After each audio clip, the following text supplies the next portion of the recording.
Hello everyone, how are you doing? This is MD Tech here with another quick tutorial. In today's tutorial, I'm going to show you guys how to resolve if you're not getting call notifications when you're receiving calls on your Samsung Galaxy smartphone.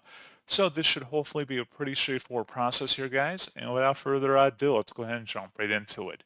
So all you have to do is swipe up on your home screen and you want to select the phone app. Select the three-dotted icon at the top right and then select Settings. Underneath General, you want to select the voicemail button, and then under voicemail, select notifications, and make sure show notifications is turned on and that silent mode is not enabled, and you want to have default mode turned on.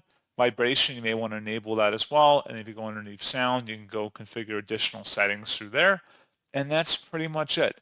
So as always, thank you guys for watching this brief tutorial. I do hope that I was able to help you out, and I do look forward to catching you all in the next tutorial. Goodbye.